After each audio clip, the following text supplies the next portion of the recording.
கணேசருக்குரிய பெரியார்களே, அன்பிற்குரிய கணவான்களே, சகோதரர்களே, அல்லாஹு சுப்ஹானஹு வ தஆலா நம் அனைவர்களுக்கும் எண்ணற்ற அருட்கொடைகளை, பாக்கியங்களை தந்திருக்கிறான்.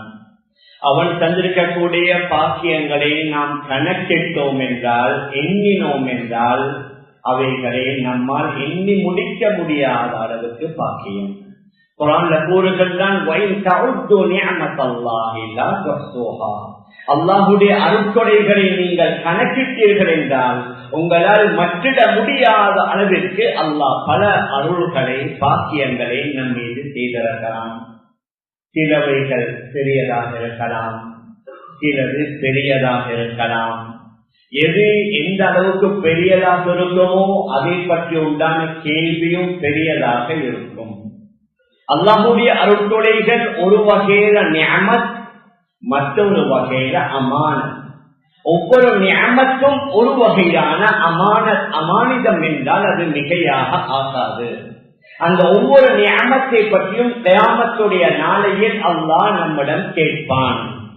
எந்த அளவுக்கு என்றால், நமக்கு தண்ணி நாங்க குடிப்பதற்கும், நம்முடைய உடலை சுத்தம் செய்வதற்கும், நம்முடைய ஆடைகளை கழுவுவதற்கும், இன்னும் இன்னொரு பல விடயங்களுக்காக வேண்டி நீரை பாவிக்கின்றோம். எந்த அளவுக்கு அந்த ஹதீஸ் ஷரீஃப்ல வருது, ஒரு நீர் ஓடிக்கொண்டிருக்குது அல்லது நீர் வீழ்ச்சியில தண்ணீர் கொட்டி கொண்டிருக்குது. அதிலேயும் ஒருவர் தேவையை விட அதிகமாக நின்றால் அதை பற்றியும் கியாமத் நாள்ல அல்லாஹ் கேட்பான். இது ஓடுற தண்ணி தானே, இது கொட்டுகின்ற நீர் தானே என்று சொல்ல முடியாது. ஹதீஸ் ஷரீஃப்ல நபி அவர்கள் சொன்னார்கள், வலவ் அலா நஹரின் ஜாரின், ஓடக்கூடிய அந்த ஆற்றுடைய நீராக இருந்தாலும் சரி, தேவைக்கேற்பதான் அவைகளை பாவிக்க வேண்டும். அதனால அல்லாஹ் நமக்கு செய்திருக்கக்கூடிய அருட்கொடைகளை வெறும் அருளாக மாத்திரம் பார்க்காது, அவைகளை ஒரு அமானிதமாகவும் பார்க்க வேண்டும். அவன் நமக்கு தந்திருக்கக்கூடிய அருட்கொடைகளில் மிக முக்கியமான ஒரு அருட்கொடை குழந்தை செல்வம். நாம் எல்லோரும் அவர்களை பற்றித்தான் ஒவ்வொரு நாளும் காலை முதல் மாலை வரைக்கும் அவர்களுடைய படிப்போ, அவர்களுடைய தொழிலோ, அவர்களுடைய திருமணமோ, இன்னொரு அடிக்கடி யோசிக்கிறதும், சிந்திக்கிறதும், ஓடுறதும், உழைக்கிறதும், முயற்சி செய்யறதும் யாருக்காக? மனைவிக்காக, மக்களுக்காக. மேலான பெரியார்களே, சகோதரர்களே, அதனால அந்த மக்களை எந்த முறையிலே நீங்கள் வளர்த்து விட்டீர்கள், நல்லவர்களாக வளருவதற்குரிய சூழலை உருவாக்கி கொடுத்தீர்களா என்பதை பற்றியும் கியாமத்துடைய நாளையிலே அல்லாஹ் கேட்பான். அதனால குழந்தைக்கு முன்னால நாம் பார்க்கலாம், பலர்களுக்கு பல வருடமாக குழந்தை பாக்கியம் இல்லாமல் இருக்கும். அதனால அவர்கள் என்ன செய்வார்கள், யா அல்லாஹ் எனக்கு எப்படியாவது ஒரு குழந்தையை தந்துவிடு. குழந்தையை கேட்பதற்கும் ஒரு முறை, வெறும் குழந்தையை மட்டும் தந்துவிடு என்று சொல்லாமல், யா அல்லாஹ் எனக்கு நல்ல சாலிஹான பிள்ளையை தந்துவிடு, ஆணை மட்டும் தந்துவிடு, பெண்ணை மட்டும் தந்துவிடு என்று கூறுவதை விட, சில பேர் அல்லாஹ்வுக்கு தெரியும் நமக்கு ஆண் கிடைப்பது நல்லதா, பெண் கிடைப்பது நல்லதா. அதனால யா அல்லாஹ் நீ எதை தந்தாலும் அல்ஹம்துலில்லாஹ், ஆனால் நல்ல சாலிஹான பிள்ளையை தந்துவிடு என்று நாம் துஆ செய்ய வேண்டும். ஏன்? இந்த பிள்ளை நல்ல சாலிஹான பிள்ளையாக இருந்தால் தான் நாம் மரணித்தால் நமக்காக கையேந்தி துஆ செய்யும். நாம் நல்ல பிள்ளைகளை விட்டு விட்டு சென்றால் தான் அவர்களுடைய துஆ நமக்கும் கிடைக்கும். நபி அவர்களுடைய தெளிவான ஹதீஸ், இதா மாத இப்னு ஆதம் ஆதமுடைய மக்கள் மரணித்து விட்டால் உலகத்திலே அவன் செய்த அனைத்து அமல்களும் துண்டிக்கப்பட்டுவிடும். இல்லாமல் சலாத்தின் 3 விடயங்களை தவிர. முதலாவது சதகத்தின் ஜாரியா, நிரந்தரமான நன்மை வருவதற்குரிய ஏற்பாடு செய்த தான தர்மம். அவருக்காக பிரார்த்தனை செய்யக்கூடிய, துஆ செய்யக்கூடிய நல்ல சாலிஹான பிள்ளை. பிரயோஜனமான அறிவோ, கல்வி ஞானம், வெறும் பணத்தை சம்பாதிப்பதற்குரிய அறிவோ அல்ல. அவர் கற்ற கல்வியின் மூலமாக அவருக்கும் குடும்பத்திற்கும் சமூகத்திற்கும் மக்களுக்கும் ஏதாவது ஒரு வகையில பிரயோஜனம் கிடைக்கணும். இந்த மூன்றின் மூலமாக அந்த மரணித்தவருக்கு நன்மை போய்கொண்டே இருக்கும் என்று நபி அவர்கள் சொன்னார்கள். அதில் இரண்டாவது சொன்னதும் சாலிஹான பிள்ளை என்று தான் கூறுகின்றார். நபிமார்கள் கூட அல்லாஹ்விடம் துஆ செய்தார்கள். அவர்களும் எப்படி துஆ செய்தார்கள்? குர்ஆன்ல ஹஜ்ரத் இப்ராஹிம் அலைஹிஸ்ஸலாத்து வஸ்ஸலாம் ரப்பி ஹப்லி மினஸ் சாலிஹீன், யா அல்லாஹ் எனக்கு சாலிஹானவர்கள் என்றும் ஒரு பிள்ளையை ஹிபத்தாக அன்பளிப்பாக தந்துவிடு. இப்பொழுது அல்லாஹ் சுப்ஹானஹு வ தஆலா கூறுகின்றான் வபஷர்னாஹு பிஇஸ்ஹாக், நாம் அவர்களுக்கு இப்ராஹிம் அலைஹிஸ்ஸலாத்து வஸ்ஸலாம் அவர்களுக்கு இஸ்ஹாக் என்ற பிள்ளையை தருவதாக நன்மாராயம் சொன்னோம். இன்னொரு ஆயத்துல வனஜைனாஹு வலூதன் இலல் அர்தில்லதி பாரக்னா ஃபீஹா லில் ஆலமீன் வவஹப்னா லஹு இஸ்ஹாக வயஅகூப நாஃபிலா வகுல்லன் ஜஅல்னா சாலிஹீன், நாம் அவருக்கு இஸ்ஹாக்கையும் மேல்மிச்சமாக எக்ஸ்ட்ராவாக யாக்கூபையும் கொடுப்போம். அவர்கள் ஒவ்வொருவரும் சாலிஹானவர்களாக இருப்பார்கள்.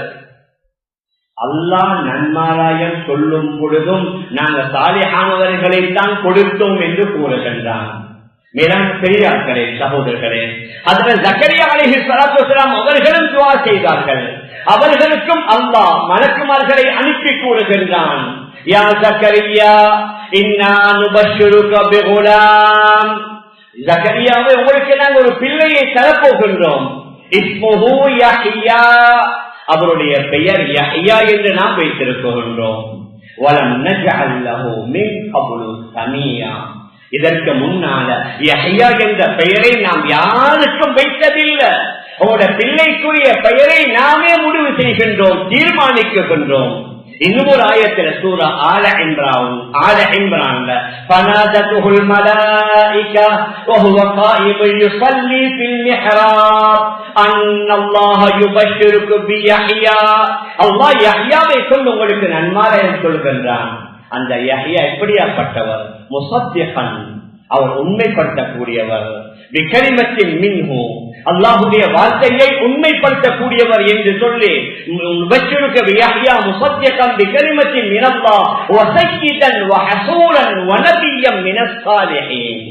நாம் அவரை தலைவராக ஆக்குவோம், அவரை பத்திரித்தனம் உள்ளவராக ஆக்குவோம், ஒரு நபியாக நாங்கள் ஆக்குவோம், சாலிஹீன்களில் நின்றும் உள்ளவராக ஆக்குவோம்.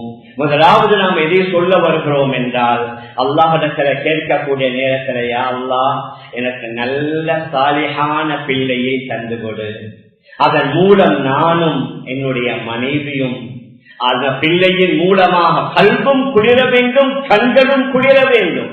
அதைத்தான் நாம் துஆ செய்யும் பொழுது அல்லாஹ் சொல்லி தந்திருக்கின்றான், ரப்பனா ஹப்லனா மின் அஸ்வாஜினா வ ذُرِّيَّاتِنَا குர்ரத அயுன்.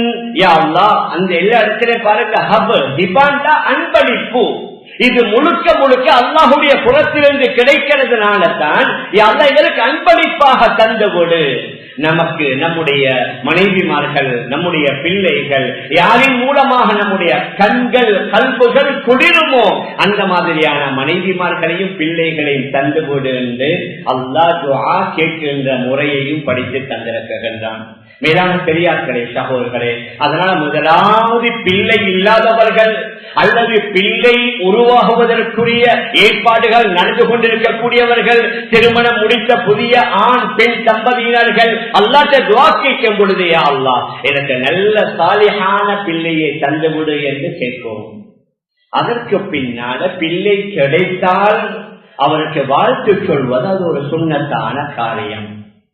ஆனா சில நேரங்கள்ல நாங்க பார்க்கலாம், எதற்கு வாழ்த்து சொல்லணுமோ அதற்கு சில நேரங்கள்ல நாங்க சொல்வதில்லை, எதற்கு வாழ்த்து இல்லையோ அதற்கு நாங்க வாழ்த்து சொல்கின்றோம். இப்ப சமீப காலமாக வெள்ளிக்கிழமை வந்ததோட மொபைல் போனுக்கு ஜும்மா முபாரக் எங்கிருந்து வந்துச்சு?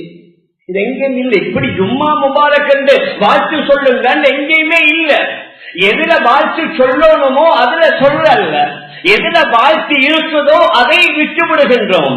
ஆனால் பிள்ளை கிடைத்தால் நீங்க வாழ்த்து சொல்லுங்க.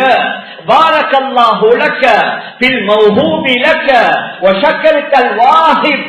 அல்லாஹ் உங்களுக்கு ஹிபத்தாக தந்த அந்த பிள்ளையில அல்லாஹ் பரக்கத் செய்வானாக. உங்களுக்கு ஹிபத்தாக தந்தவனுக்கு நீங்க சுக்ர் செய்யுங்க. வஜஅலஹு அல்லாஹு மினஸ் சாலிஹீன். அந்த பிள்ளையை அல்லாஹ் சாலிஹீன்களில் நின்று சேர்த்து வைப்பானாக. பிள்ளை கிடைத்தால் அவருக்கு வாழ்த்து. திருமணம் முடித்த புதிய கணவனுக்கு பாரக்கல்லாஹு லக வ பாரக அலைக வ ஜமா பைனகுமா ஃபில் கைர் அந்த வாழ்த்து இருக்குது. ஆனா திருமணம் முடித்து ஒரு வருஷத்துக்கு பின்னால எனிவர்சரி அது இல்ல. மேலான பெரியார்களே, ஒரு வருஷம் திருமணம் முடித்த முதலாவது வருஷம், திருமணம் முடித்தது இரண்டாவது வருஷம், திருமணம் முடித்த 5வது வருஷம் என்று இந்த கொண்டாடுறது இருக்குது, இந்த வாழ்த்து சொல்வது இருக்குது, அது இல்ல. நாம எதையும் சொல்ல வருகிறோம் என்றா எங்களுக்கு அல்ஹம்துலில்லாஹ் நம்முடைய மார்க்கத்துல எல்லா விடயங்களும் தெளிவாக தரப்பட்டிருக்கின்றது. அந்த முறைப்படி நாம் நம்முடைய வாழ்வை அமைத்தோம் என்றால் ஒரு அழகான இஸ்லாமிய சமூகத்தை நாங்க பார்க்கலாம். இந்த அளவுக்கு அந்த ஹதீஸ் ஷரீஃப்ல வருது, ஹஜ்ரத் ரசூலுல்லாஹி ஸல்லல்லாஹு அலைஹி வஸல்லம் அவர்கள் முதலாவது அப்துல்லாவுக்கு மகனாக பிறக்குகின்றார்கள். அப்துல்லாவுடைய சகோதரன் தான் அபூ லஹப். அவரிடத்துல ஒரு அடிமை பெண் இருந்தா அந்த பெண்ணுக்குரிய பெயர் சுவைபான்னு சொல்லப்படும். இந்த அப்துல்லாவுக்கு முஹம்மது என்று சொல்லக்கூடிய ஆண் பிள்ளை பிறந்த உடனேயே அந்த சுவைபா என்ற அடிமை பெண் அபூ லஹப் போய் ஓடி போய் சொன்னாரு, உங்களோட சகோதரனுக்கு அல்லாஹ் ஒரு ஆம்பளை பிள்ளைய கொடுத்து விட்டான். அபூ லஹப் புகாரில வருது. அபூ லஹப் சந்தோஷத்தினால அந்த சுவைபா என்ற பெண், நீங்க இந்த என்னுடைய சகோதரனுக்கு ஆண் பிள்ளை கிடைத்த நல்ல செய்தியை சொன்னதற்காக உங்களை நான் உரிமை விட்டு விட்டேன் என்று சொல்லி அந்த சுவைபாவை உரிமை விட்டு விடுகின்றார். இது புகாரில சுருக்கமாக வருவது. ஆனால் இன்னும் சில கிதாபுகள்ல விரிவாக வருது. அபூ லஹப் இஸ்லாம் ஏற்றுக்கொள்ளல. அவன் குர்ஆனிலேயே சபிக்கப்பட்டான், அல்லாஹ்வுடைய லானத்திற்கு சாபத்திற்கு உள்ளானான். அவன் மரணித்ததற்கு பின்னால ஹஜ்ரத் அப்பாஸ் ரலியல்லாஹு அன்ஹு அவனை கனவுல கண்டு கேட்கின்றார்கள், அபூ லஹப் எப்படி உன்னுடைய மறுமையுடைய வாழ்க்கை? அவன் சொல்றான், இல்ல மிச்சம் மோசமாக இருக்குது, என்னுடைய மறுமையுடைய வாழ்க்கை இருட்டானதாக இருக்குது, எனக்கு பெரிய சோதனையாக வேதனையாக இருக்குது. ஆனால் ஒன்றே ஒன்று, ஒவ்வொரு கிழமையும் திங்கட்கிழமை காலை வேளையில என்னுடைய இந்த பெருவிரலுடைய கீழ்ப்பகுதியிலிருந்து கொஞ்சம் மதுரமான நீர் அல்லது தேன் சுரக்கும், அதை நான் கொஞ்சம் உட்கொண்டு அந்த கொஞ்ச நேரத்திற்கு என்னுடைய வேதனை குறையும். ஏன் என்றால் என்னுடைய சகோதரனுடைய மகன் அந்த முஹம்மது ஸல்லல்லாஹு அலைஹி வஸல்லம் பிறந்த செய்தியை கேட்டு நான் அந்த சுவைபா என்ற பெண்ணை உரிமை விட்டதனால அதற்கு பிரதி உபகாரமாக அல்லாஹ் கிழமைக்கு ஒரு நாள் திங்கட்கிழமை காலையில என்னுடைய பெருவிரலுடைய கீழ்ப்பகுதியிலிருந்து ஒரு வகையான நீர் சுரக்குகின்றது, அதை நான் கொஞ்சம் அறிந்து கொஞ்ச நேரத்திற்கு எனக்கு மன ஆறுதல் கிடைக்குகின்றது என்ற செய்தியும் சில சரித்திர கிதாபுகள் எழுதப்பட்டிருக்கிறது. அப்படி என்றால் 1400 வருடங்களுக்கு முன்னாலே இந்த கல்ச்சர் இருந்திருக்குது. யாராவது ஒருவருக்கு பிள்ளை கிடைத்த செய்தி அது நல்ல செய்தி, வாழ்த்து சொல்லுவோம், அந்த பிள்ளைகளுக்காக வேண்டி துஆ செய்வோம். மேலான பெரியார்களே சகோதரர்களே, நாம் எதை சொல்லிக் கொண்டு வருகிறோம் என்றால் அல்லாஹ்வுடைய ஒவ்வொரு நியமத்தும் அமானிதம். அந்த அமானிதத்தை பற்றி அல்லாஹ் கேட்பான் என்பதை பற்றி பேசிக் கொண்டிருக்கிறோம். அதனால அந்த அமானிதமான பிள்ளைகள் எவ்வாறு வளர்க்கப்படணும், வளர்க்கப்படுவதற்கு முன்னால பிறந்த உடனேயே அவர்களுக்கு செய்ய வேண்டிய சில நற்கர்மங்களும் இருக்குகின்றது. அதுல பிறந்த உடனேயே அந்த பிள்ளையுடைய வலது காதல பாங்கு, இடது காதல இக்காமத். ஹஜ்ரத் ரசூலுல்லாஹி ஸல்லல்லாஹு அலைஹி வஸல்லம் தன்னுடைய ஃபாத்திமா ரலியல்லாஹு அன்ஹா, அவங்களோட மூத்த மகன் ஹசன் ரலியல்லாஹு அன்ஹு, பின்னால பிறந்த ஹஜ்ரத் ஹுசைன் ரலியல்லாஹு அன்ஹு, இரண்டு பேர்களுடைய காதலையும் நபி அவர்கள் வலது காதல பாங்கு சொல்லி இடது காதல இக்காமத் சொன்னதாக ஹதீஸ் கலங்கள்ல பதிவாக இருக்குது. ஏன்? இதற்கு பல காரணங்களை கூறுகிறார்கள். முதலாவது, ஒரு பிள்ளை உலகத்திற்கு வந்தவுடன் அந்த பிள்ளையுடைய காதல அல்லாஹ்வுடைய சங்கநாதம் ஒலிக்கும். உலகத்துல வேற எதையும் அந்த பிள்ளை கேட்பதற்கு முன்னால முதலாவது காதல விழுவது அல்லாஹ் அக்பர், அல்லாஹ் மிகப்பெரியவன், அல்லாஹுடைய உயர்வு, அவனுடைய கண்ணியம், அவனுடைய மகத்துவம் அந்த பிள்ளையுடைய காதல விழணும் முதலாவது ஒரு காரணம். இரண்டாவது ஹதீஸ்ல தெளிவாக வருது, நீங்க பார்ப்பீங்க சில நேரங்கள்ல அதிகாலை வேளையில மஸ்ஜிதுகள்ல பாங்கு சொல்ற நேரத்துல சில நாய்கள் குறைக்கும், சில நாய்கள் ஓடும், நீங்க கண்கூடாக பார்த்திருப்பீங்க. பாங்கு சத்தத்தை கேட்டு ஷைத்தான் ஓடுவதாக நபி அவர்கள் சொன்னார்கள். அதனால நபி அவர்கள் இன்னும் ஒரு ஹதீஸ்ல சொன்னார்கள், ஒவ்வொரு பிள்ளையும் பிறக்கிற நேரத்துல அந்த பிள்ளையை ஷைத்தான் கிள்ளி விடுகின்றான். அதனால் அந்த பிள்ளை அழுது கொண்டே பிறக்குகின்றது. மரியமையும் அவருடைய மகன் ஈசாவையும் தவிர அந்த 2 பேர்களையும் ஷைத்தானுடைய கிண்ணத்திலிருந்து அல்லாஹ் பாதுகாத்ததாக நபி அவர்கள் ஹதீஸ்ல கூறியிருக்கிறார்கள். அதனால பாங்கின் மூலமாக ஷைத்தானுடைய தூண்டுதல், அந்த ஷைத்தான் இந்த பிள்ளையின் மீது சாட்டப்படுவது தூரமாகின்றது. அதனால பாங்கு சொல்வது மிக முக்கியமான ஒரு சுன்னா. அதற்கு பின்னால் அந்த பிள்ளைக்கு தஹ்னீக் என்றா ஒரு நல்ல மனிதருடைய உமிழ் நீர் அந்த பிள்ளையுடைய உமிழ் நீருடன் ஆரம்பமாக கலப்பது. அதற்கும் நிறைய ஹதீஸ்ல ஆதாரம். ஹதரத் அபூ மூஸா அஷ்அரி ரலியல்லாஹு அன்ஹு அவர்களுக்கு ஒரு ஆண் குழந்தை கிடைக்கின்றது. பிறந்த உடனேயே நபியுடைய மடியில கொண்டு வந்து வைத்தார்கள். நபி ஸல்லல்லாஹு அலைஹி வஸல்லம் அவர்கள் பேரித்த பழத்தை கொண்டு வர சொல்லி அதை வாயிலே வைத்து நன்றாக சவைத்து அந்த வாயிலே உள்ள அந்த இனிப்பு இருக்குது, அந்த பேரித்த பழத்துடைய அந்த டேஸ்ட் உள்ள அந்த எச்சிலை அந்த பிள்ளையுடைய வாயில வைத்து நபி அவர்கள் தஹ்னீக் செய்கிறார்கள். அதனால பேரித்தம் பழம் தான் என்பதல்ல, அந்த மக்காவுல மதீனாவுல இலகுவாக கிடைக்கிறதுனால பேரித்தம் பழம். அதனால ஏதாவது ஒரு இனிப்பு, அது தேனாக இருக்கலாம் அல்லது வேறு அந்த பிள்ளைக்கு எஃபெக்ட் பண்ணாத அளவில் உள்ள ஏதாவது ஒரு இனிப்பு, அது நல்ல ஆளுங்கள் தான் என்பதல்ல. சமூகத்தில் உள்ள பேணுதலான பக்குவமான நல்ல ஆண்கள் இருக்கிறாங்க, ஏன் சில பெண்மணிகள் இருக்கிறாங்க. ஒவ்வொரு குடும்பத்தில் பக்குவமான சாலிகான பெண்மணிகள் இருக்கிறாங்க. அதனால அந்த தஹ்னீக்கை ஆண்கள் மூலமாகவும் செய்விக்கலாம், பெண்கள் மூலமாகவும் செய்விக்கலாம். நபி அவர்கள் அந்த பிள்ளைக்கு தஹ்னீக் செய்துவிட்டு ஃபஸம்மாஹு இப்ராஹிம், அந்த பிள்ளைக்கு இப்ராஹிம் என்ற பெயர் வைத்ததாகவும் ஹதீஸ் ஷரீஃப்ல வருது. மேலான பெரியார்களே சகோதரர்களே, அதற்கு பின்னால அந்த பிள்ளைக்கு செய்ய வேண்டிய மிக முக்கியமான ஒன்று தான் அந்த கத்னான்னு சொல்லக்கூடிய அந்த கத்னான்னு சொல்லக்கூடிய ஒரு அமல் உண்டு. ஹதீஸ் ஷரீஃப்ல வருது. நபி அவர்கள் சொன்னார்கள், அல் ஹிதானு சுன்னத்துல் லிர்ரிஜால் மக்ரமத்துல் லின்னிஸா. ஹிதான் கத்னா செய்வது, விருத்த சேதனம் செய்வது, அது ஆண்களுக்கு சுன்னத்தாக இருக்குது, பெண்களுக்கு கண்ணியமாக இருக்குது. இந்த ஹதீஸ் இல்லாம இன்னும் பல வழிகள்ல வந்த ஹதீஸ் 5 விடயம் ஆரம்ப காலத்திலிருந்து எல்லா நபிமார்களுடைய காலத்திலிருந்தே தொடர்ந்து வந்த 5 அமல்கள் இருக்குது. அதுல ஒன்று தான் கத்னா செய்வது, விருத்த சேதனம் செய்வது. இந்த அளவுக்கு இந்த புகாரி ஷரீஃப்ல வருது.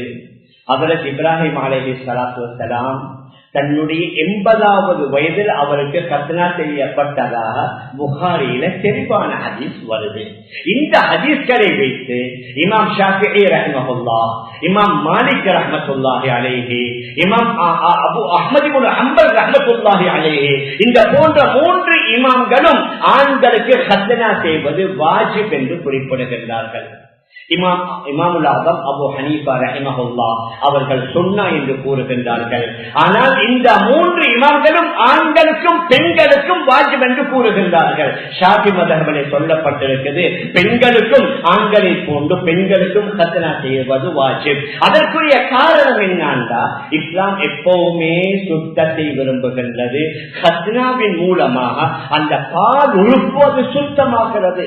அதனாலதான் நீங்க விசாரிங்க, மேற்கத்திய நாடுகள்ல, அது ஐரோப்பாவுல, அமெரிக்கா, கனடா போன்ற அந்த நாடுகள்ல சாதாரணமாக ஆண்கள் பெண்கள் ஹாஸ்பிட்டல்ல செய்யறாங்க. பெண் ஆனா அத பெரிய ஒரு அதாவது சடங்கு மாதிரி அல்லது ஒரு பங்கன் மாதிரி வைக்கிறல்ல, அடுத்தவர்களுக்கு தெரியாமல் ரொம்பவும் அமைதியாக பல நாடுகளில் உள்ள பெண்மணிகளும் கத்னா செய்கிறார்கள், ஆண்களும் செய்கிறார்கள். மேலான பெரியார்களே சகோதரர்களே, அதனால எங்களுக்கும் எங்களுடைய ஷாஃபி மத்ஹப்ல இமாம்கள் வலியுறுத்தி இருக்கிறாங்க. இமாம் மாலிக் ரஹ்மத்துல்லாஹ் கூறுகின்றார்கள், கத்னா செய்யாதவர் இமாமா நிற்கவும் கூடாது, கத்னா செய்யாதவருடைய சாட்சி கூட ஏற்கப்படக்கூடாது என்று மிக்க வலியுறுத்தி கூறியிருக்கிறார்கள். மேலான பெரியார்களே சகோதரர்களே, அதனால அந்த ஆண் பெண்ணுடைய பாலுறுப்பு அது சுத்த தூய்மையாக ஆக்கப்படுகின்றது. இரண்டாவது உடல் உறவுல அவர்களுக்கு இதன் மூலம் இன்பம் கூடுதலாக ஏற்படுவதாக ஹதீஸ் ஷரீஃப்ல வந்திருக்குது. மேலான பெரியார்களே சகோதரர்களே, அதற்கு பின்னால அந்த பிள்ளைகளுக்கு பெயர் வைப்பது இது ஆக முக்கியமான ஒன்று. ஆனால் எங்களில் சிலர் நினைக்கிறாங்க பெயர் இருந்தா உலகத்துல யாருமே வைக்காத, இதுவரைக்கும் யாருக்குமே வைக்கப்படாத, சொல்வதற்கு இலகுவான, பார்ப்பவர்கள் நல்ல அழகா இருக்குது, பசந்தா இருக்குது என்று சொல்லணும் என்பதற்காகத்தான் பலர்கள் பெயர் வைக்கின்றார்கள். மேலான பெரியார்களே சகோதரர்களே, அது அல்ல. நபி அவர்கள் என்ன சொன்னார்கள்? இன்னக்கும் துதஊன யௌமல் கியாமத்தி பிஅஸ்மாஇக்கும் வ அஸ்மாஇ ஆபாயிக்கும். நீங்க உங்களோட கியாமத்துடைய நாளையில உங்களோட பெயர்களை கொண்டு, உங்களோட வாப்பாமார்களுடைய பெயர்களை கொண்டு தான் அழைக்கப்படுவீங்க. கயாம நாள்ல ஒவ்வொரு மனிதனாக அல்லாஹ் அழைத்து விசாரிப்பான். யா புலான் இப்னு புலான், இன்னாருடைய மகன் இன்னாரே, இன்னாருடைய மகன் இன்னாரே. அல்லாஹ் நம் ஒவ்வொருவரிடத்துல விசாரிக்க இருக்குகின்றான். அதனால நம்முடைய பெயரை கூறி அல்லாஹ் அழைக்கிற நேரத்துல ஃபஅஹ்சினு அஸ்மாஅக்கும், உங்களோட பெயர்களை அழகான, அழகு என்றால் அர்த்தமுள்ள பெயர்களை வையுங்கள். நபி அவர்களும் சொன்னார்கள், இன்ன அஹப்ப அஸ்மாஇக்கும் இலல்லாஹ், பெயர்களில் அல்லாஹ்வுக்கு ரொம்ப விருப்பமான பெயர் அப்துல்லா, அப்துல் ரஹ்மான் என்று ஹதீஸ் ஷரீஃப்ல வந்திருக்குது. மேலான பெரியார்களே சகோதரர்களே, நாம் ஏன் சொல்ல வருகிறோம் என்றா, ஒரு பிள்ளைக்கு நாங்க வைக்கிற பெயர் இருக்குது, அது ஒரு நாளைக்கு கிட்டத்தட்ட குறைந்தது 20-30 தடவை அந்த பெயரை யூஸ் பண்ணுவோம். காலையில் அந்த பிள்ளை எழுப்பாற்றதுக்கே 10-15 தடவை மகளண்டா மகள பேர, மகனண்டா மகண்ட பேர, முதலாவது பிள்ளைய பேரை சொல்லித்தானே நாங்க எழுப்பாட்டோம். அதற்கு பின்னால் அவர் பாடசாலைக்கு போறாரு, மதரசாவுக்கு போறாரு, யூனிவர்சிட்டிக்கு போறாரு, ஒர்க் பண்ற இடத்துக்கு போறாரு, ஏர்போர்ட்ல எங்க போனாலும் ஒவ்வொரு நாளும் அந்த பெயரை கொண்டு ஒரு நாளைக்கு 20-30 தடவை அழைக்கப்படுவார். அந்த பெயரில் உள்ள அர்த்தம் நல்லதாக இருந்தால் சில நேரங்களில் அந்த அர்த்தம் அவருடைய வாழ்க்கையில நல்ல பிரதிபலிப்புகளை ஏற்படுத்தும். இது தனியான ஒரு சப்ஜெக்ட் உண்டு. நபி அவர்கள் நிறைய பெயர்களை மாற்றினாங்க. ஹஜ்ரத் உமர் ரலியல்லாஹு அன்ஹு அவர்களுடைய ஒரு சின்ன பெண் பிள்ளை எடுத்துக்கொண்டு வராங்க. நபி அவங்க கேட்டாங்க, உமர் இந்த பிள்ளையுடைய பெயர் என்ன? சொன்னாங்க ஆசியா, ஐன் சாத், ஆசியான்னு சொல்லி சொன்னாங்க. ஐன் வச்சு சாது வச்சு ஆசியாண்ட பாவி. நபி அவங்க சொன்னாங்க, இல்ல உமர், இன்னஹா ஜமீலாண்டு வைங்க, ஜமீலாண்ட அழகானவள், ஆசியாண்டு வைக்காதீங்க, எந்த பாவி பாவம் செய்யறவள் என்ற அர்த்தம் வந்துடும். அதனால் நபி அவர்களே அந்த பிள்ளையுடைய பெயரை ஜமீலாண்டு மாற்றி இருக்கிறாங்க. இன்னொன்று இருக்குது ஆசியா, அலிப்தீன், பரவனுடைய மனைவி ஆசியா அம்மையார். அவர்களை பற்றி குர்ஆன்ல சூரத்து தஹரீம்ல வருது, பெயர் வரல, ஆனால் அவர்களுடைய விடயத்தில் குர்ஆனுடைய ஆயத்து இறங்கி இருக்குது. அது அலிஃப் சீன் வச்சு அது தாராளம் ஆசியாண்டு வைக்கலாம்.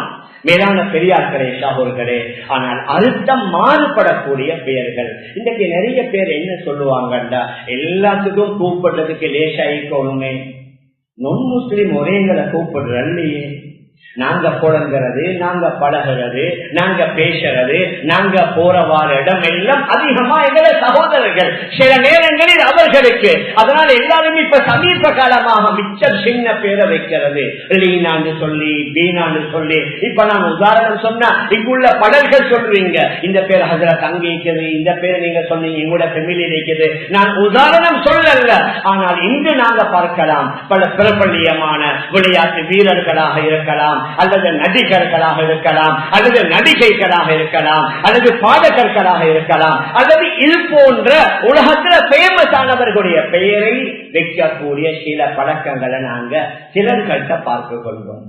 மேலான பெரியார்களே, அன்பிற்குரிய கணவான்களே, சகோதரர்களே, இந்த அளவுக்கு இந்த ஹதீஸ் ஷரீஃப்ல வந்திருக்குது.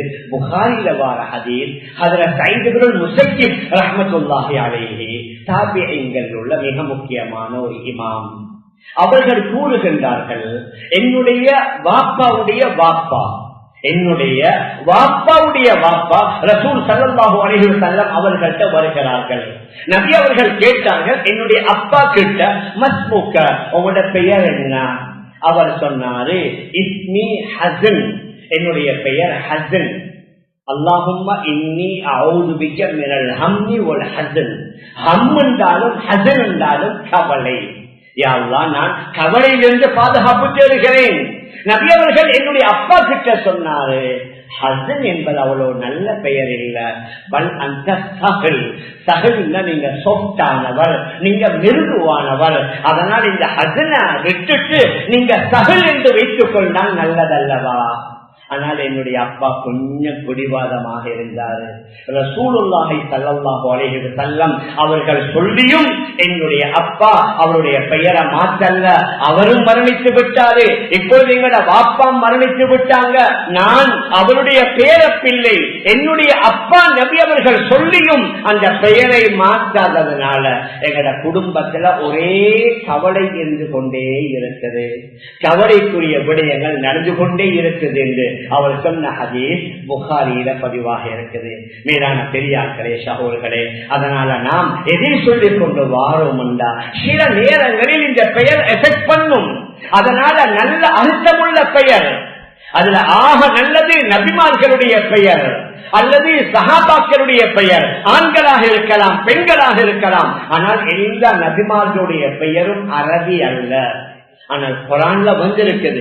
அதனால அரபி அல்லாத பெயர்கள், அதுல நல்ல அர்த்தங்கள் அல்லது நபிக்கு வைக்கப்பட்டிருக்குது என்பதனால வைக்கலாம். நபி ஸல்லல்லாஹு அலைஹி வஸல்லம் அவர்களுக்கு 3 ஆண் குழந்தைகள். அந்த பிள்ளையில ஒன்று காசிம் என்று வச்சாங்க. இன்னும் ஒரு பிள்ளைக்கு அப்துல்லா பாப்பாவுடைய பெயரை வச்சாங்க. 3வது மாரியா கிறிஸ்தியாவின் மூலமா கிடைத்த பிள்ளைக்கு இப்ராஹிம் என்று வச்சாங்க. இதெல்லாம் எங்களுக்கு ஆகப்பெரிய முன்மாதிரி. மேலான பெரியார்களே, அன்பிற்குரிய கணவான்களே, சகோதரர்களே, அதனால பிள்ளைகளுக்கு பெயர் வைக்கிற நேரத்தில் நாங்க வெறும் லேசான பெயர், புதிய பெயர், இதுவரைக்கும் யாருமே வைக்காத பெயர் என்பதை விட ஆக முக்கியம் நல்ல அர்த்தம் இருக்குதா, நல்ல கருத்துள்ள, நல்ல அர்த்தமுள்ள நபிமார்களுடைய, சாலிஹீன்களுடைய, நல்ல மனிதர்களுடைய, ஆண்களுடைய, பெண்களுடைய பெயர்களை வைக்கும் பொழுது சில நேரங்களில் அதில் உள்ள அர்த்தம் அந்த பிள்ளையுடைய வாழ்க்கையில பிரதிபலிப்புகளை ஏற்படுத்தலாம். மேலான பெரியாக்களே, அன்பிற்குரிய கணவான்களே, சகோதரர்களே, இதை பிறந்த உடனேயே செய்வதுடன் அதற்கு பின்னால அந்த பிள்ளை வளர வளர நாங்கள் அவர்களுக்கு நல்ல சாலிஹான பிள்ளை என்று நாம் சொன்னோமே, அந்த பிள்ளை சாலிஹான பிள்ளையாக உருவாக நாங்கள் முதலாவது வீட்டுடைய சூழலை உருவாக்குவோம். தயவு செய்து யாரும் தோற்றிக் கொள்ளாதீங்க. இன்றைக்கு அநேகமானவர்களுடைய வீட்டுல அந்த பிள்ளை நல்ல பிள்ளையாக வளருவதற்குரிய என்வாய்மெண்ட் இல்ல. ஏன்? முதலாவது உம்மா, பாப்பா, மகன், மகள் எல்லோருமா உட்கார்ந்து பேசுறது கூட இல்லை. அப்படித்தான் ஒரு மாதிரி உலகம் போய்கொண்டிருக்குது. இவரும் இவருடைய மொபைல் போன் எடுத்துக்கொள்வார, வந்ததோட அவரும் செக்கியில் உட்கார்ந்து அவர் போன்ல இருப்பாரு. மனைவிட்டு சொல்வாரு, தொப்பி ஊற்றுங்க, பிளேட்டி ஊற்றுங்க, சாப்பாட்டை வைங்க, குடிச்சு குடிச்சு சாப்பிட்டு சாப்பிட்டு அவர் போன்ல, மகனும் அவர்ட போன்ல, மகளும் அவட போன்ல, வைஃபும் வேலை அவசர அவசரமா செஞ்சுட்டு அவங்க இன்னும் ஒரு இடத்துல உட்கார்ந்து கொண்டு அவங்க அவங்களோட போகல. மேலான பெரியார்களே, சகோதரர்களே, எப்படி நல்ல என்வாய்மெண்ட் கிடைக்கும், பிள்ளைகளுக்கு எப்படி நல்ல சூழல் கிடைக்கும். வீட்டுக்குள்ள வந்தா நிறைய வெளிநாட்டவர்கள், வெளிநாடுகளுக்கு பயணம் செய்தவர்கள் இருக்கிறீங்க. வெளிநாட்டுல பெரிய பெரிய பிசினஸ் செய்யறவங்க எல்லாம் அவங்களோட பிசினஸ் உடைய பேச்சு ஆபீஸ் டைம்ல தான். நீங்க ஈவினிங்ல நைட்ல பேசினா அவங்க சொல்லுவாங்க, இல்லக்கு நாளை காலையில நீங்க ஆபீஸ் டைம்ல பேசுங்க. ஏன்? வியாபாரத்துடைய பேச்சு அந்த நேரத்துல தான். வீட்டுக்கு வந்தா குடும்பத்துக்குள்ள நேரம், மனைவிக்குள்ள நேரம், பிள்ளைகளுக்குரிய நேரம். அந்த நேரத்திலே நாங்க எங்களுடைய சோசியல் மீடியாவில் இருந்தோம்டா மேலான பெரியார்களே சகோதரர்களே, எங்களுடைய கால நேரம் வேஸ்ட் மட்டுமல்ல, எனக்கோ என்னுடைய மனைவிக்கோ என்னுடைய பிள்ளைகளுக்கோ நல்ல என்வாய்மெண்ட் கிடைக்காது. நல்ல விஷயங்களை பேசணும், குர்ஆன் ஹதீஸ் வாசிக்கப்படணும், குர்ஆன் ஓதுற சப்தங்கள் வீட்டுல கேட்கணும், நல்ல நபிமார்களுடைய வரலாறுகள் அங்கே சொல்லப்படணும், மௌத்த பத்தி ஆகிராவை பற்றி இந்த பிள்ளைகளுக்கு சொல்லப்படணும். இரவுல நேர காலத்தோட அவர்களை உறங்க வைக்கணும், காலையில நேர காலத்தோட அவர்களை எழுப்பாட்டி ஃபஜ்ருடைய தொழுகைக்கு மஸ்ஜிதுக்கு அழைத்து கொண்டு வரணும்.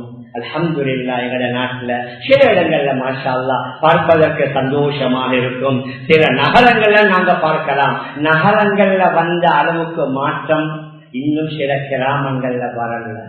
நகரத்துல ஃபித்னா கூட, ஆனால் மறுமுனையில் அல்ஹம்துலில்லாஹ் மாற்றங்களும் கூட. கிராமங்கள்ல அந்த அளவுக்கு ஃபித்னா இல்ல, ஆனால் சில கிராமத்தவர்கள் ஒரு பழக்கத்தை பழக்கி நாங்க பார்க்கலாம். மக்ரிப் இஷாவுக்கு அந்த கிராமத்தில் உள்ள மஸ்ஜிதுக்கு 100 பேர் வராங்க, ஃபஜ்ருக்கு 10 பேர் தான் வருவாங்க. மேலான பெரியார்களே சகோதரர்களே, இல்ல மன் ஸல்லல் ஃபஜ்ர ஃபீ ஜமாஅத்தின், யார் ஃபஜ்ருடைய தொழுகையை ஜமாஅத்தோட தொழுவாரோ ஃபஹுவ ஃபீ திம்மத்தில்லாஹ், அவர் அல்லாஹ்வுடைய பாதுகாப்புல. உங்களுடைய பிள்ளை நல்ல பிள்ளையாக வளரணுமா? பாடசாலையில போய் கெட்ட நண்பர்களோட மோசமான பழக்க வழக்கங்களுக்கு உங்களுடைய மகள் உங்களோட மகன் அதுல பழக்கப்படுத்த கூடாதா? அவர்களை முதலாவது ஆண் பிள்ளைகளை மஸ்ஜிதுல ஃபஜ்ருடைய தொழுகையை ஜமாஅத்தோட தொழவைங்க.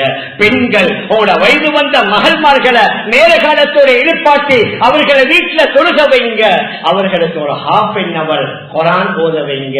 இந்த ரெண்டும் அவர்களை ஃபித்னாவிலிருந்து பாதுகாக்கும் என்று நபி அவர்களுடைய மிக தெளிவான ஹதீஸ். ஃபஜ்ருடைய தொழுகா அல்லாஹ்வுடைய பாதுகாப்புல. அவர் வடிகட்டு போவேலா, அவர் தவறான பாவமான காரியங்களை ஈடுபட முடியாது. யாரு குர்ஆனுடன் இணைகிறாரோ அந்த குர்ஆன் அவரை பாதுகாக்கும் என்று நபியுடைய ஹதீஸ் வந்திருக்கிறது. மேலான பெரியார்களே சகோதரர்களே, அதனால நான் ஆரம்பத்திலேயே ஞாபகப்படுத்தினேன், பிள்ளைகள் எப்படி அருளோ அதே மாதிரி அவர்கள் ஒவ்வொருவரும் அமானிதம். அந்த அமானிதத்தை பற்றி அல்லாஹ் கேட்பான். அவர்களை சாலிஹானவர்களாக வளர்க்கணும் என்றால் அவர்கள் நல்லவர்களாக வளருவதற்குரிய நல்ல சூழலை உருவாக்கி கொடுக்க வேண்டிய ஒரு தார்மீக கடமை கணவனுக்கும் மனைவிக்கும் தாய்க்கும் தந்தைக்கும் இருக்கிறது. அந்த அடிப்படையில நல்ல சூழலை உருவாக்கி எல்லா ஏற்பாடுகளை செய்து கொடுத்தும் அதற்கு பின்னால் அவர் வடித்தவரை போனா அந்த தாயோ தந்தையோ குற்றவாளியாக கருதப்பட மாட்டார். மேலான பெரியார்களே, அன்பிற்குரிய கணவான்களே சகோதரர்களே, அதனால சிலர் நினைக்கிறாங்க மகனை நல்ல ஸ்கூல்ல சேர்க்கணும், மகளை நல்ல ஃபேமஸ் காலேஜில சேர்க்கணும், தேவையான படிப்புக்கு தேவையான முழு ஏற்பாடும் செய்யணும். நான் அது கூடாதுன்னு சொல்ல வரல. ஆனால் அதோட சேர்த்து அல்லாஹுடைய பயத்தை கொடுக்கணுமே, தக்குவாவை கொடுக்கணுமே, அல்லாஹ்வுடைய மஹப்பத் ஏற்படணுமே, இஸ்லாத்தின் மீது விருப்பம் ஏற்படணுமே, ஆகிராவுடைய பயம் வரணுமே. அதற்குரிய சூழலையும் நாங்க உருவாக்கி கொடுப்பது எங்கள் ஒவ்வொருவருடைய கடமை. அப்படி நல்லவர்களாக உருவாக்கினால்தான் இன்ஷா அல்லாஹ் எங்களை ஜனாசா தொழுகையும் தொழுக வைப்பார், எங்களுக்காக துஆவும் செய்வாரு. நாங்க மரணித்தா நாங்க கபருல ஹதீஸ்ல வருது, தண்ணீரில மூழ்கி கொண்டிருக்க கூடியவர் யாரும் இல்லையா என்னை காப்பாற்ற கத்தி கதறி கொண்டிருப்பதை போன்று கபரிலே உள்ள பெற்றோர்கள் எனக்காக இஸ்திக்பார் செய்கிறவர்கள் யாரும் இல்லையாண்டு அவர் ஒவ்வொரு வினாடியும் எதிர்பார்த்துக் கொண்டிருப்பார். எப்பொழுது அவருடைய பிள்ளை பாப்பாவுக்காக இஸ்திக்பார் செய்வாரோ அந்த நேரத்தில் அதன் மூலம் அல்லாஹ் பாப்பாவுடைய தண்டனையை குறைப்பான், பாப்பாவுடைய வேதனையை குறைப்பான், அல்லது அந்தத்தை கூட்டுவான் என்று நபி அவர்கள் கூறியிருக்கிறார்கள். அதனால் நல்ல பிள்ளைகளை உருவாக்கினார் தான் எங்களை வபாத்துக்கு பின்னால் எங்களுக்காக இஸ்திக்பார் செய்வாங்க. அந்த அடிப்படையில எங்களை பிள்ளைகளை வளர்த்து நல்ல சூழலை உருவாக்கி கொடுப்பதற்கு எல்லாம் வல்ல அல்லாஹ் நம் அனைவர்களுக்கும் தௌஃபீக் செய்வானாக. ஆகவே யா அல்லாஹ் நம் எல்லோருடைய பாவங்களை மன்னிப்பாயாக. நம்முடைய பெற்றோர்கள், உற்றார்கள், உறவினர்கள், முழு உலகத்தில் உள்ள அனைத்து இஸ்லாமிய ஆண்கள் பெண்களுடைய பாவங்களை மன்னிப்பாயாக. விசேஷமாக அந்த பலஸ்தீனத்தில் வாழக்கூடிய அந்த நம்முடைய உறவுகளுக்கு அல்லாஹ் நீ உதவி செய்வாயாக. கிட்டத்தட்ட 2 வருடமாக அவர்கள் சிரமப்பட்டுக் கொண்டிருக்கிறார்களே அல்லாஹ், சொல்ல முடியாத துயரத்திலே அவர்கள் வாழ்ந்து கொண்டிருக்கிறார்களே அல்லாஹ், சீக்கிரமாக அவர்களுக்கு ஒரு விமோச்சனத்தை கொடுப்பாயாக. அமைதியான நிம்மதியான சூழலை உருவாக்கி கொடுப்பாயாக. அவர்களுடைய பசியை போக்கி விடுவாயாக. அவர்களுடைய பயத்தை நீக்கி விடுவாயாக. தலை நிமிர்ந்து வாழக்கூடிய ஒரு கண்ணியமான சமூகமாக அவர்களை நீக்கி வைப்பாயாக. உலகத்தில் வாழும் காலம் எல்லாம் இஸ்லாமிய முறைப்படி தீனுடைய அடிப்படையிலே வாழ்ந்து நம் எல்லோருடைய முடிவை நல்ல முடிவாக ஆக்கி நம் அனைவர்களுக்கும் ஜன்னத்துல் ஃபிர்தௌஸ் என்ற சொர்க்கத்தை தந்தருள்வாயாக. ஆமீன் ஆமீன் யா ரப்பல் ஆலமீன்.